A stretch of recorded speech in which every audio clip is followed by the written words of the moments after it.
إن الحمد لله نحمده ونستعينه ونستغفره نعوذ بالله من شرور أنفسنا ومن سيئات أعمالنا من يهده الله فلا مضل له ومن يضلل فلا هادي له أشهد أن لا إله إلا الله وحده لا شريك له وأشهد أن محمدا عبده ورسوله يا أيها الذين آمنوا اتقوا الله حق تقاته ولا تموتن إلا وأنتم مسلمون يا أيها الناس اتقوا ربكم الذي خلقكم من نفس واحدة وخلق منها زوجها وبث منهما رجالا كثيرا ونساء واتقوا الله الذي تساءلون به والأرحام إن الله كان عليكم رقيبا يا أيها الذين آمنوا اتقوا الله وقولوا قولا سديدا يصلح لكم أعمالكم ويغفر لكم ذنوبكم ومن يطع الله ورسوله فقد فاز فوزا عظيما أما بعد فإن أصدق الحديث كتاب الله وخير الهدي هدي محمد صلى الله عليه وسلم وشر الأمور محدثاتها فإن كل محدثة بدعة وكل بدعة ضلالة وكل ضلالة في النار وإنما توعدون لآت وما أنتم بمعجزين. I'd like to welcome you all for continuation reading and reviewing مختصر منهاج القاصدين for Imam Ibn Qudama al-Maqdisi rahmatullah alayh. This is the book Methodology of the Seekers, and this is the 8th class reviewing the book inshallah, and today we have the last chapter in the first section of this book, which talks about the Ebadah form of worship. This is going to be concerning Hajj inshallah. We're going to hear from Brother Habib. He will read the translation and I'm going to match it with the Arabic version inshallah. Fadl. Bismillah, walhamdulillah, wassalatu wassalam ala rasulillah. The book of Hajj. It is proper for the one who intends to make Hajj to start by making repentance, returning people's right, paying his debt, preparing provision for those who he has to provide for, provision for them until his return, and returning whatever trusts have been left with him. He should take enough permissibly obtained wealth with him for his journey and return without being tight-fisted, in a manner that will enable him to have ample provision and to still be generous to the poor. And he should take with him whatever is befitting, such as a miswak, a comb, a mirror, and kohd. He should give sadaqah before leaving, and if he rents a ride, he should show the camel everything which he wishes to take, whether small or large.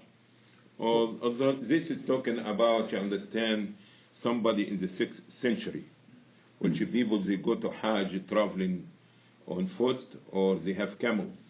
And it's saying to tell the camel ride, you understand, about how much quantity, because no be means of cheating, because if you have too much weight on the camel, so, because maybe when somebody say tell the camel and things like this, because the man talking about what is related to his time.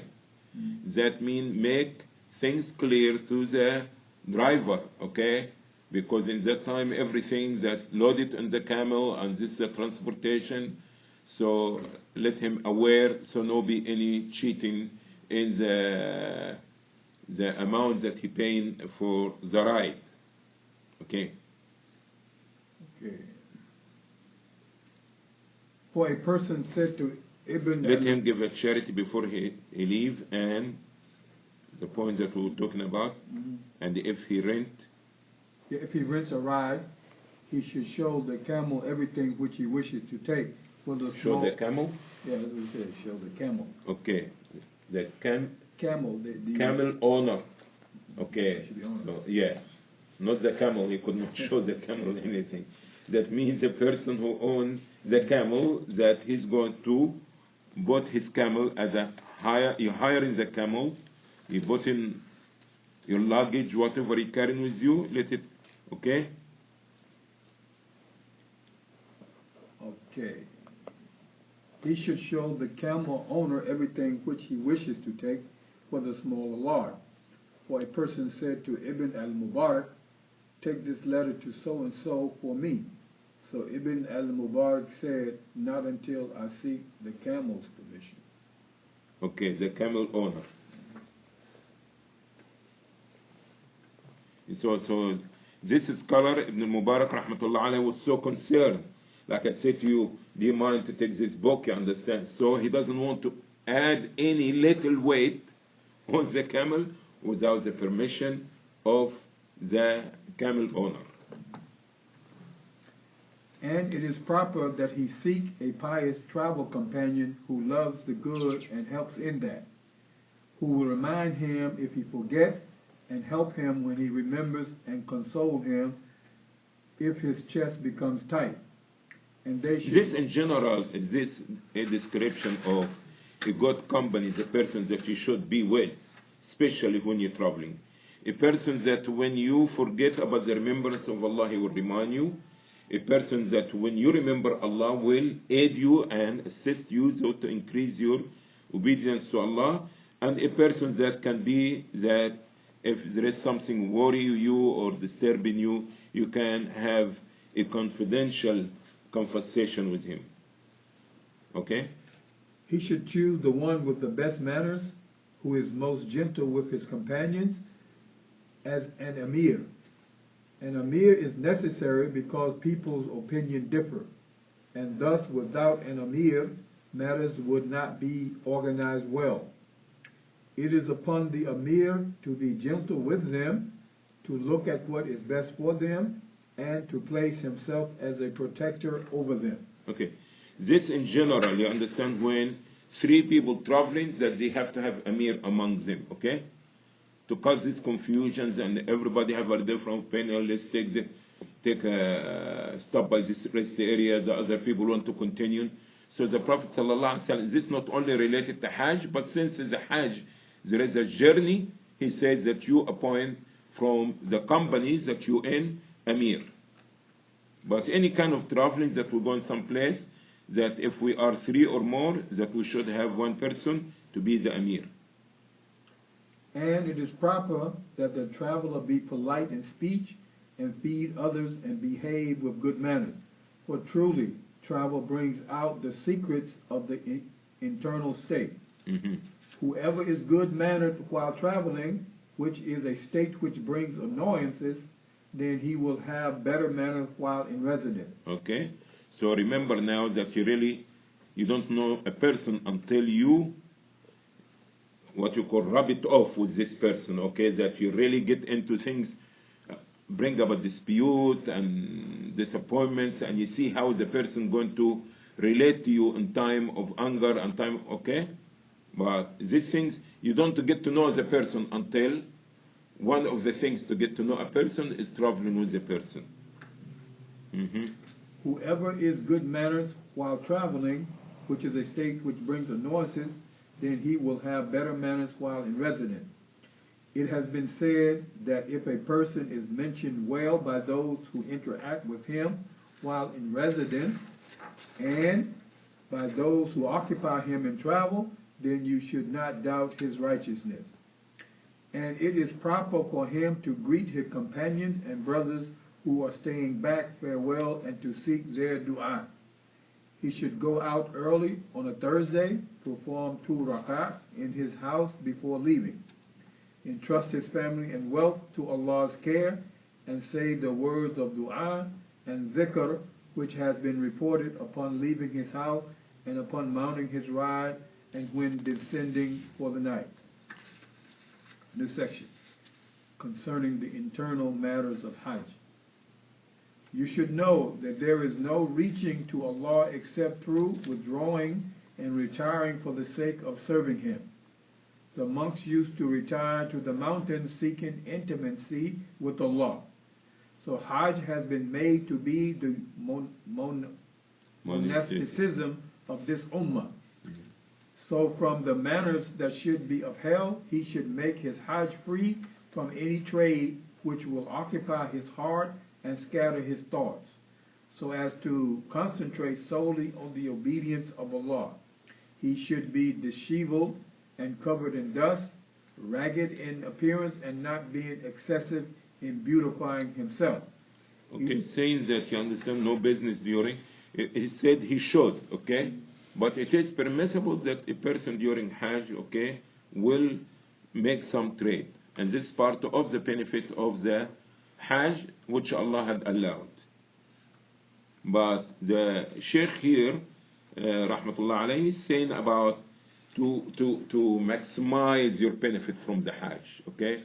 Leave all the things that you, every day that you're involved in, about business, and focus solely about your Hajj. He should avoid riding the sacrificial animal unless he has an excuse, such as being able to keep up with his companions, as the Prophet of Allah sallallahu alaihi wasallam made Hajj upon his ride, sitting upon a shabbily saddle. Ibn Majah. It has been narrated in a hadith from Jabir radiallahu anhu that the Prophet of Allah sallallahu alaihi wasallam said, "Truly Allah boasts of the Hujjaj to the angels, saying, Look at my servants who have come to me disheveled and dusty from every deep valley. Truly I call upon you to witness that I have forgiven them." Ibn Khuzaymah. And Allah has honored his house and glorified. Is the word boast is acceptable here? Boasting? Allah is proud. Yeah, or boast, yeah, you can use the word boast. Okay. Same meaning, yeah. And Allah has honored his house and glorified it and set it up as a destination for his servants. He has made its surrounding a sanctity for it out of deference to it and magnified thereby its status. And he has placed Arafah as a courtyard in front of it. And you should know that each of the acts of Hajj contains a reminder for the one who remembers the admonition, for the one who takes admonition. So among that, the Hujjaj's duty is that he should remember when seeking provision, the provision of the hereafter in regards to good deeds, and beware of his deeds being corrupted by showing off and by seeking fame, so that his deeds neither aid him nor benefit him, and is the example of the moist food which becomes bad during the first stages of the journey, so that its owner remains in a state of loss at his time of need. And when he leaves his familiar surroundings and enters the countryside and witnesses the change of different surroundings, then he should remember by that his leaving of this world at death and coming to the stations of Qiyamah and everything that occurs between that. And amongst that is that he should reflect at the time of entering Ihram and leaving off his clothes that the Muhrim, when he makes Ihram, has worn his shroud, and that he will meet his Lord in a state different from the one of this world. When he makes Talbiyah, then he should recall that he is answering Allah's call, as he said, وَأَذِنْ فِي النَّاسِ بِالْحَجِّ, and call out to the people for Hajj. This is from Surah Al-Hajj, verse number 27. And he should hope that he accepted, and he should fear that his call will not be accepted. When he reaches the sanctified area, he should hope to be given safety from punishment. However, his hope should be greater because Allah's generosity is immense, and the rights of the guests are upheld, and the bridle of the one seeking protection is not lost. And among the Hujjaj's duties is that when he seeks the sanctified house, he should sense its magnificence in his heart and thank Allah for causing him to join the ranks of those arriving there. He should sense the magnificence of making tawaf, and he should believe that he is given a pledge to Allah to obey him when greeting the black stone, and include in that a firm resolution to uphold his duties to Allah or his pledge. And among that is that when he runs between Safa and Marwa, he should imagine the two hands of the scale and his deeds balancing in them upon the fields of Qiyamah. He should imagine, it's not clear here, the constant returning of the servant to the door of his Lord, displaying pure devotion to him and hoping to be looked at with the look of mercy and hoping that his needs will be fulfilled. Should he say it's not clear what? What's the meaning? He's saying this that is not clear? Yeah, this is what, in the person who did the translation. He's saying what? Okay, he's saying here.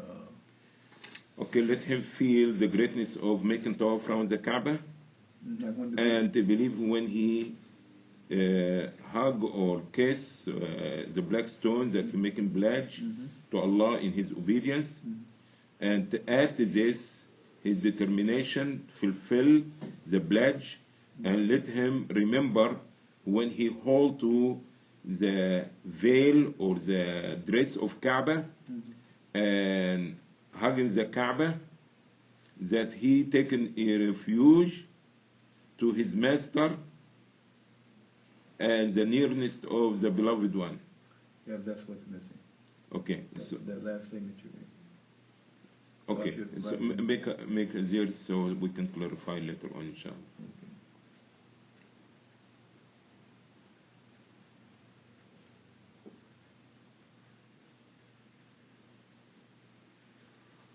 Okay. When he runs between Safa and Marwa, he should imagine the two hands of the scale and his deeds balancing in them upon the fields of Qiyamah. Or he should imagine the constant returning. There's some words missing here because he has does my insertion belong? The going and coming back of the slave between the doors of the house of the house of the king, showing his total submission and servitude.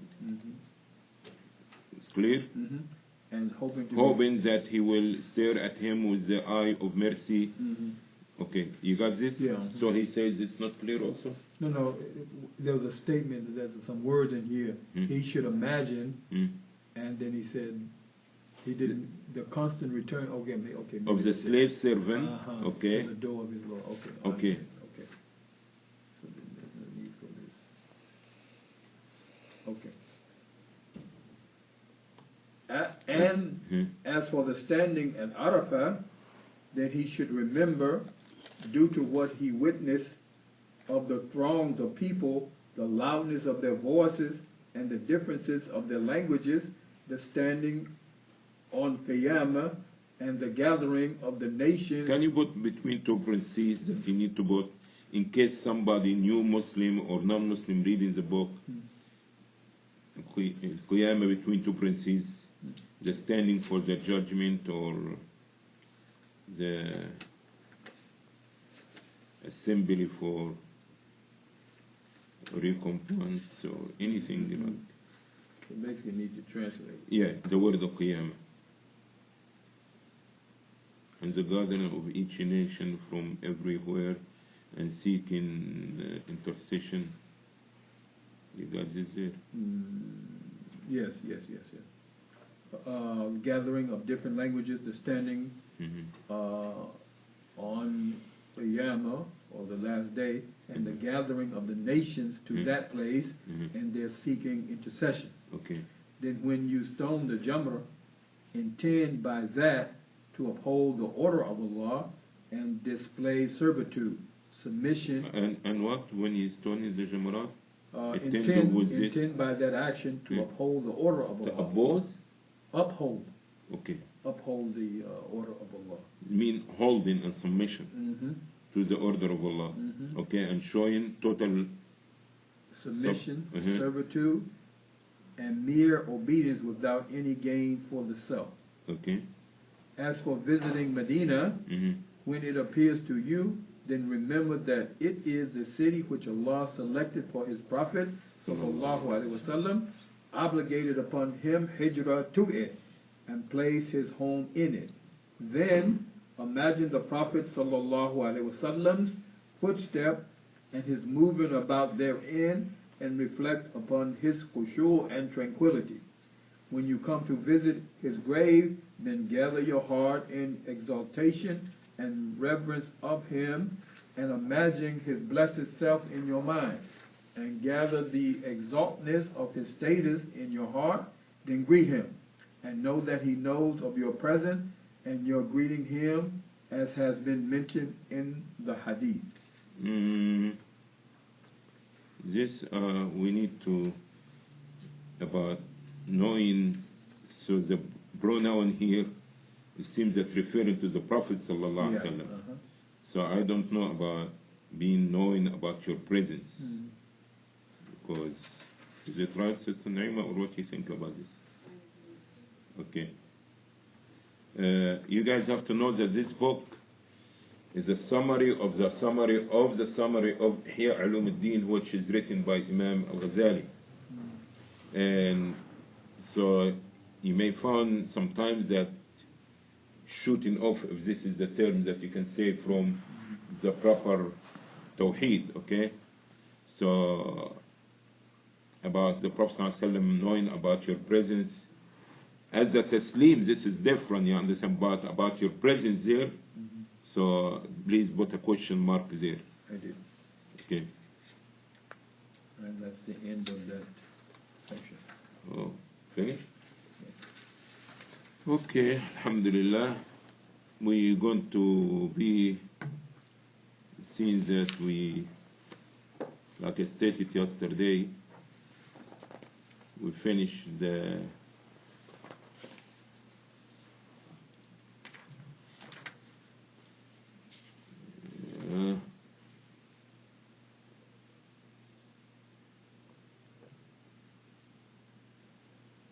okay.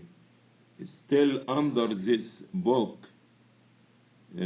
part of the Ibadah is going to talk about the book of recitation of the Quran and things related to it, and after this, Qiyam al-Layl, dhikr and prayer by night, and this will end the session of the first fourth of the book, inshallah. So we have like 2 classes or 3 classes more before we finish the 1/4 of the book, inshallah. Inshallah, we'll continue tomorrow if Allah will. جزاكم الله خيرا for being here. سبحانك اللهم وبحمدك نشهد أن لا إله إلا أنت نستغفرك ونتوب إليك. Thank you.